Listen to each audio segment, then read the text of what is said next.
The highest award given to British officials who work abroad is the Order of St Michael and St George.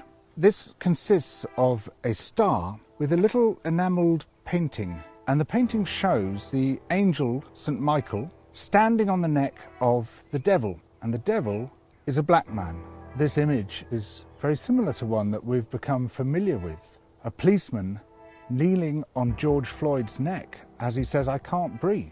And the idea of standing or kneeling on the neck of a black man is deeply embedded in these notions of dominance, of white people over black people, the dominance of Western nations over other countries. Now, one of the recipients of this award was a man called Sir Evelyn Baring. Sir Evelyn Baring was the grandfather of someone called Mary Wakefield. Mary Wakefield is the wife of Dominic Cummings, Boris Johnson's chief advisor, a man who has done more to cover up the record of current events than anyone else in this government. Sir Evelyn Baring was governor of Kenya when Kenya was a colonial possession of the United Kingdoms. And while he was there in the 1950s, he instituted a system of concentration camps, which even his own Attorney General compared to those run by the Nazis. He drove into these concentration camps and fortified villages. Almost the entire population of the Kikuyu people, then numbering over 1 million people. Huge numbers died, some of them of starvation and disease. Many beaten to death, burnt to death, tortured to death. Repeatedly, men were castrated. In some camps, almost the entire population of children died.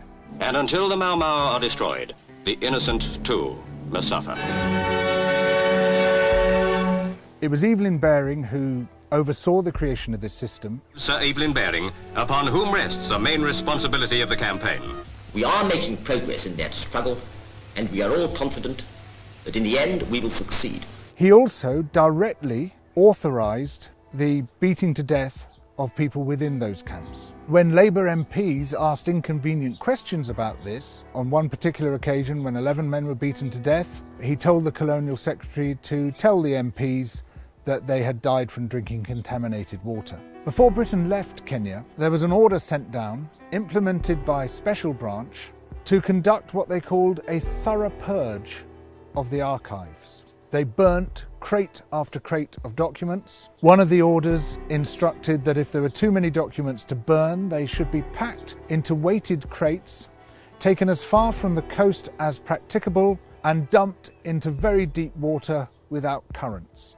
They erased not only the evidence of what happened in Kenya, but much of what happened in Malaya. The British troops in Malaya, slowly but steadily, are smashing the Red's reign of terror, and they'll keep at it till the job's done.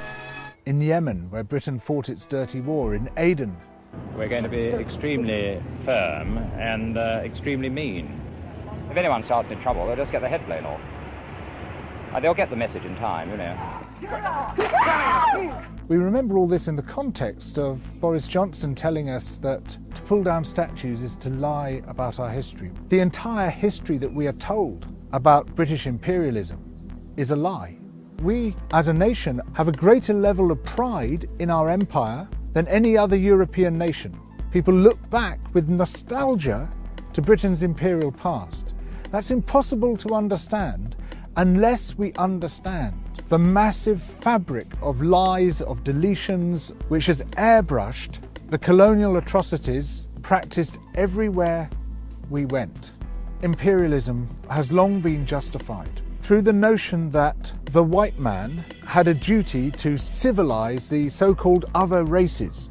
Racism is an ideology, and to a very large extent it was created by British theorists. You can take it back to the late 18th century and the work of a physician called Charles White, who was one of the people who formalized this idea that there's a sort of ladder of life, and the white man is at the top of that ladder, and below the white man on the ladder is the white woman, and below that were people with dark skin.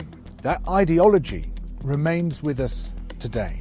It's that ideology which led to the policeman kneeling on the neck of George Floyd, institutional racism, to systemic racism, and a huge part of that ideology began here in the United Kingdom to justify our seizure of other people's resources and other people's lives.